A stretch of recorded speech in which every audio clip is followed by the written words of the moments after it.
नमस्कार। आज मो कवितार शीर्षक हूँ शक्ति। यही कविताटी कहवा आगु प्रथमे यहाँ कौन लिखी किसी कहवाई चाहूँचे। यहाँ कम्प्लीटली झील मानकर शक्ति उपर लिखा जाए। आजिका तो महिला मान शिक्षा कला तापर प्रतिरक्षा व्यवसाय प्रति गोटे क्षेत्र में बहुत सुजोग मिलूँ निजक आत्मनिर्भरशील और स्वावलंबी करने। आम सरकार बहुत चेष्टित एवं से विभिन्न योजना लागू करमती जमी महिला मानक मेंस्ट्रुअल साइकिल को लेकिन स्कूल मानकर जो पीरियड्स प्रोब्लेम थिले महिला मान जो स्कूल जाऊना क्लास अप कर पढ़ा उपर जो डिस्टर्बेंस क्रिएट होची सेटा को दृष्टि रखिकी माने महिला मान शिक्षा से सब जिन दृष्टि रखिकी एटा गोटे राइट भाव में ह्यूमन राइट्स अंडर आनी मेंस्ट्रुअल साइकिल को। और भी ए जो आमर 2026 नुआ बजेट पास है श्रीमती निर्मला सीतारमण सी एविजीसी जो कंटेंट क्रिएट पाई 250 करोड़ पास कर टे निजक प्रश्न कले सरकार जो आमपाई आमर माने आत्मनिर्भरशील कि आमर सुविधा जहाँ सब नियम आनी जहाँ सब लागू कर सब आम मिसयूज करूने आम निराश दे दौने जे आमेटा जब दौचे सी राज्य अरे राज्य निजे राज्य चलैले से राज्य को उन्नति हो कि प्रजा मानकर माने जो कोऑपरेशन दरकार। सेमती जो सरकार आम एत लागू कर तो आम नारी मान तो नारी मैंने भी कोऑपरेटिव होगा दरकार कि नहीं प्रति क्षेत्र में। तो एमती ब्लॉग बनो तो जो एबीजीसी आसी एबीजीसी को लेकिन तो आम नारी मैंने भी ब्लॉग बनाऊँ सब एमती ब्लॉग बनाऊँ। अरे आजिकल आम अधिक अति न्यूज देखुचे रेपिस्ट मानकर रेप केसेस होटा कौन पे हो आम कौन से दायी नुह कि खाली पु मानक ही दोष देदेबा। गोटे चॉकलेट जरी सेटा जिते खोला ही था से मीठा मान जो भी जिन मीठा जिन तले पड़ी थी से पिंपुड़ी लगुच ना जदि से कभर होता जब आम सुरक्षा भाव रखुवा से थोड़ी पिंपुड़ी लगुच आम जिन बुझना कम आम रिल्स और माने जो रियल जिनटा फैंटासी भितर फरक ही बुझीपार ना आम ए सोशल मीडिया आम मानक माने माइंड को एत कैप्चर करके धरीछे आम ठीक भूल तो निष्पत्ति नहीं पार ना कौन माने जो माने टीन एज रू आम जो मोबाइल्स रे सबू जिनस देखुंटे से आम फैंटास माने जो फैंटासी जिनसा से आम माइंड रे कैप्चर एमती करके रही ना आम निजर शिक्षा पढ़ा प्रति ध्यान दौरान ना आम आमर फ्यूचर रे आम केमिति स्टेबल है आम फैमिली केमिति स्टेबल हेबा ना से प्रति ध्यान दौरान।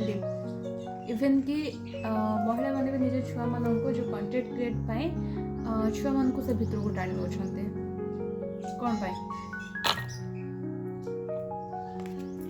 किसी भल जिन शिखेबार अच्छे समाज को किसी भल जिन देखेबार अच्छे जमती पूर्वर आमर सावित्रीबाई फुले आज जदि आम गोटे जगार ठिया होगी माने आम निजर वक्तव्य आम किसी भी जिनस आम कहीपे आमर ठीक ठीक निष्पत्ति आम समस्त सामने माने सब्यस्त करें तो से प्रमुख भूमिका जी ग्रहण करते स्टेज को आने से होती सावित्रीबाई फुले। श्रीमती सावित्रीबाई फुले से पाखे मोर माने जो अंतर जो नमस्कार रही सी आम मानकर माने कौन शिक्षा आम नारी हितार्थ से जीवन को उत्सर्गीकृत करदे आम जब जीवन पढ़ा तो जापर से केउं भली भाव में कष्ट सब सम्मुखीन होते माने आज आम स्टेज रे ठिया करने आम बहुत महिला मैंने अच्छा जो कथा आम सब जाने शुणे तथापि आम से वंशज होमें भूल बाट को जाऊे ମାନେ ଆମେ ସଂସ୍କୃତ ଗୋଟେ ମାନେ ଶୁଣିଛୁ ଗୋଟେ ବାକ୍ୟ ଅଛି ନା ଯେ ଯତ୍ର ମାତା ତତ୍ର କନ୍ୟା, ମା ଯେମିତି କରିବ ଝିଅ ବି ସେମିତି କରିବ, ବା ଆମେ ଯେମିତି ଦେଖିକି କରୁଛେ ତ ଆମ ଫ୍ୟୁଚରରେ ଆମ ବେବିସ୍ ମାନେ ବି ସେମିତି ହିଁ କରିବେ, ଆମ ଛୁଆ ପିଲା ମାନେ ବି ସେମିତି ହିଁ କରିବେ। ଆମେ ଏ କଥା କେମିତି ବୁଝିପାରୁନାହାନ୍ତି? ଆମେ ଜାଣି ମାନେ ତାକୁ ଯେଉଁ ଅନ୍ଧର ଗୋଟେ କୂଅ ଭିତରୁ ଠେଲି ଦେଉଛନ୍ତି ନା, ସେମାନଙ୍କ ଶିକ୍ଷା ବିଷୟରେ ବି କିଛି ଧ୍ୟାନ ଦେଉନାହାନ୍ତି। ତ ମେନ୍ କଥା ହେଲା ଯେ ମୋର ପ୍ରଥମ କଥା କହିବାର ଥିଲା ଯେ ଏଇଟା ଯେଉଁ ଏବେ ରେପ୍ କେସେସ୍ ଯାକ ଯେଉଁ ଏତେ ଅଧିକା ବଢ଼ୁଛି ଏତେ ଅଧିକା ରେପ୍ କେସେସ୍ ହେଉଛି, ସେଥିପ୍ରତି ତ ଆମ ସରକାରଙ୍କର ଯେଉଁ ଆମର କଡ଼ା ନିୟମ କିଛି ଲାଗୁନାହିଁ। କଡ଼ା ଶାସନ ବି ସେତେ କିଛି କଡ଼ା ନୁହଁ, କି ସେମାନଙ୍କୁ ଶାସ୍ତି ଦଣ୍ଡ ଦେବାର ବି ସେତେ କିଛି କଡ଼ା ଏତେ ବି ଅଧିକା ଯାଏ ନାହିଁ ଯେ ସମସ୍ତେ ଡରିକି ଏସବୁ ଜିନିଷ ବନ୍ଦ କରିଦେବେ। ଗୋଟେ ଦୃଷ୍ଟିରେ ତ ପୁଅମାନଙ୍କର ବି ଭୁଲ ରହୁଛି, ଏସବୁ ଜିନିଷକୁ ନେଇକି ଆମ ସରକାର ମଧ୍ୟ ଭୁଲ ରହୁଛି, ଯେହେତୁ ନିୟମ ସବୁ ବି କଡ଼ାକଡ଼ି ଲାଗୁ କରୁନାହାନ୍ତି ରେପ୍ କେସେସ୍କୁ ନେଇକି। ତ ଆମେ ଯେଉଁ ଏତେ ସବୁ ଜିନିଷ ଦେଖି ଆମେ ଦେଖି ଯାଉଛନ୍ତି, ଆମେ ଏଇଟା ଅବଶ୍ୟ ବୁଝିପାରିଥିବା ଯେ ଆମ ସରକାରଙ୍କର ସେମିତି କିଛି ମାନେ କି ଆମ ପ୍ରତିରକ୍ଷା ବାହିନୀ ଯେଉଁ ପୋଲିସ ଫୋର୍ସ ଅଛି, ପୋଲିସ ଫୋର୍ସେସ୍ ଗୁଡ଼ାକ ବି ଅଛି, ଆର୍ମି ଫୋର୍ସେସ୍ ଗୁଡ଼ାକ ମାନେ ଝିଅମାନଙ୍କର ସେଫ୍ଟି ପାଇଁ ଯେଉଁମାନେ କାର୍ଯ୍ୟରତ, ଯେଉଁ ସବୁ ନିୟମ ବି ଲାଗୁ ହୋଇଛି ସେସବୁ ନିୟମ ବି ଠିକ୍ସେ କାର୍ଯ୍ୟ କରୁନାହିଁ, କି ସେମାନେ ବି ଆଜିକା ମାନେ ତୁମେ ଦ୍ରୌପଦୀ ଭଳି ଯଦି ମାନେ ଠାକୁରଙ୍କୁ ପ୍ରାର୍ଥନା କରିକି ରହିଯିବ ତ କୌଣସି କୃଷ୍ଣ ଆସିବେନି ବଞ୍ଚାଇବା ପାଇଁ। ତ ଏସବୁ ଜିନିଷ ଭାବିକି ନିଜେ ଶସ୍ତ୍ର ଉଠାଅ, ନା କହିବା ଶିଖ, ରିଅଲ୍ ଅଫ୍ ଫାଣ୍ଟାସି ଭିତରେ ଫରକଟା ବୁଝ। ନିଜକୁ ଯଦି କିଏ ଖରାପ ଦୃଷ୍ଟିରେ ଅନଉଛି ସେଠି କାଳି ହେଇକି ତା ଆଖି ଫୁଟେଇବାର ବି ସାମର୍ଥ୍ୟ ରଖ, କାଳି ହେଇକି ସଂହାର ବି କର। ମା ହେଇକି ଯଦି ପାଳନ କରିବା ତମ ସେତିକି ଦାୟିତ୍ୱ ତମର ଅଛି, ତ କାଳି ହେଇକି କ'ଣ ରକ୍ଷା କରିବା ଦାୟିତ୍ୱ ବି ଅଛି। ଏଠି କିଏ ରକ୍ଷା କରିବାକୁ ଆସିବେନି। ସ୍ୱୟଂ ନିଜର ଶକ୍ତିକୁ ଜାଣ।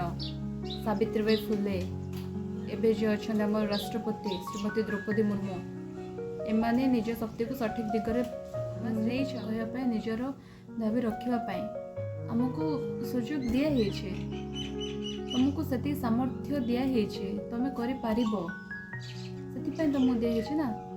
ତ ତୁମେ ସେସବୁ ବୁଝୁନ, ହଁ ନିଜକୁ ବାସ୍ ରିଲ୍ସ ଦୁନିଆରେ ନେଇ ଚାଲିଛ। କଣ୍ଟେଣ୍ଟ ତିଆରି କର, ଭଲ ଜିନିଷ କର ଯେଉଁଥିରେ ଅନ୍ୟମାନଙ୍କ ପାଇଁ ପ୍ରେରଣାଦାୟକ ହେବ। ଆଉ ସବୁଠୁ ଇମ୍ପୋର୍ଟାଣ୍ଟ ଯେ ଆଜିକା ଦୁନିଆରେ ସତରେ ତମେ ଯଦି ଦ୍ରୌପଦୀ ହେଇକି ଠାକୁରଙ୍କୁ ଡାକିବ ତ ଏବେ କୌଣସି କୃଷ୍ଣ ଆସିବେନି ବଞ୍ଚାଇବା ପାଇଁ। ତ ସେଥିପାଇଁ କାଳିମା ହେଇକି ନିଜେ ନିଜ ଶସ୍ତ୍ର ଉଠାଅ, ନିଜ ଶକ୍ତି ସାମର୍ଥ୍ୟକୁ ବୁଝ। ଆମେ ପୁଅମାନଙ୍କର ସଂସ୍କାର ଶିକ୍ଷା, ସେମାନଙ୍କର ସଂସ୍କାର, ସେମାନଙ୍କୁ ଠିକ୍ ବୁଦ୍ଧି ନ ଦେବା, ସେ ଯାକ ଆମେ ପରେ ରଖିବା। ସରକାର ବି ଯେଉଁ ନିୟମ ଲାଗୁ କରୁଛନ୍ତି ସେସବୁ ଆମେ ପରେ ରଖିବା, ସେଗୁଡ଼ା ସବୁ ଦଣ୍ଡ ଦେବା ପାଇଁ ଯେଉଁ ନିୟମ ଲାଗୁ ସେ ପରେ ରଖିବା। ଆମେ ଯେତେବେଳେ ଜାଣିଲେ ଯେ ଏମିତି କୌଣସି ନିୟମ ନାହିଁ, ଏମିତି କୌଣସି ଜିନିଷ ନାହିଁ, ତ ଆମେ ନିଜକୁ ବଳି ଦେବା ପାଇଁ କ'ଣ ପାଇଁ ପଡ଼ୁଛେ? ହଁ, ନିଜର ସମ୍ମାନକୁ କ'ଣ ପାଇଁ ବଳି ଦେଇ ଦେଉଛେ? ପ୍ରଥମେ ନିଜର ଶକ୍ତି ସାମର୍ଥ୍ୟକୁ ବୁଝିବା, ନା କହିବା ଶିଖିବା, ଆଉ ଦରକାର ପଡ଼ିଲେ କାଳି ହେଇକି ସଂହାର କରିବା ମଧ୍ୟ ଶିଖିବା ଉଚିତ। ଆଜିକା ଝିଅ ପାଇଁ ସେଇଟା ଉଚିତ। ଏ ସମାଜ କେବଳ ସମାଲୋଚନା ହିଁ କରିବ, ୟାଠୁ ଅଧିକା ସାମର୍ଥ୍ୟ ତାର କିଛି ବି ନାହିଁ। ସମାଲୋଚନା ଛଡ଼ା ଏ ସମାଜର ସାମର୍ଥ୍ୟ କିଛି ବି ନାହିଁ। ସେଇଥିପାଇଁ ନିଜ ଶକ୍ତିକୁ ବୁଝ। ଏତିକି ପାଦ ଯଦି ତମେ ଆଗକୁ ବଢ଼େଇ ଦେଲ ନା, ତ ଏ ସମାଜ ବି ଡରିବ, ସମସ୍ତେ ସିଧା ରାସ୍ତାକୁ ବି ଆସିବେ, ଆଉ ସେତିକି ସପୋର୍ଟ ବି ମିଳିବ ତମ ଯୋଗୁଁ, ଆଉ ବାକି ଝିଅମାନେ ବି ବଞ୍ଚିଯିବେ। ତ ଏସବୁ ଜିନିଷକୁ ନେଇକି ମୋର ନେକ୍ସଟ କବିତା ହେଉଛି, ତାର ଶୀର୍ଷକ ହେଉଛି ଶକ୍ତି। ଚାଲନ୍ତୁ ମୁଁ ମୋ କବିତାଟା ପ୍ରଥମେ ଶୁଣାଉଛି। ଶକ୍ତି କ'ଣ ହୋଇଥାଏ? ଏ ଶକ୍ତି कौन ताहारी अस्तित्व कौन ताहारी परिचय केतेबेले सीए कलंकित तपस्विनीर विरह तपस्या जली उठुथिबा अग्नि पुणी केतेबेले सही कलंकित अग्निरू जन्मित याज्ञसेनी केतेबेले सीए निज अस्तित्वर परिचय पाई लड़ुथिबा सही आत्मघाती तरबारी पुणी केतेबेले सही तरबारीर रक्त रंजित धाररू बुंदा बुंदा होई बही आसुथिबा रक्तर बारी केतेबेले सीए वेदनार मरुभूमि रे रोपित प्रेमर पुष्प कलिका पुणी केतेबेले सही कलिकारु प्रस्फुटित श्यामघन मोहिनी ब्रजबालिका केतेबेले सीए एक मातृत्वर आवेगरे आतुरित ममतार सागर पुणी केतेबेले सही सागरर शीतलतारे बंदी पापनाशिनी पुण्यदायिनी जलराशिर समाहार केतेबेले सीए प्रकृति बल्लभा स्वर्णप्रभा मुठाए अन्नर सूक्ष्म कणिका पुणी केतेबेले सही कणिकारे क्षुधा मेंटाउथिबा एक सुवर्ण जीविका केतेबेले सीए मने मरुथिबा अकुहा जंत्रणा पुणी केतेबेले सही जंत्रणारू कज्जल धार लंघी जाउथिबा लुणी झरणा ए पराधीन समाज आज भी ताकू शून्य सम मणुछि शक्तिर सामर्थ्य दबी जाई एठी पीड़ितार आख्या पाउछि मनरु शंका दूरेई देतु स्वयं बनी जा शंकर मनरु शंका दूरेई देतु स्वयं बनी जा शंकर कालर ज्वाला को लिभेई देतु स्वीकार करि जा स्वानर हुंकार कालर ज्वाला को लिभेई देतु स्वीकार करि जा स्वानर हुंकार। नमस्कार, जय जगन्नाथ।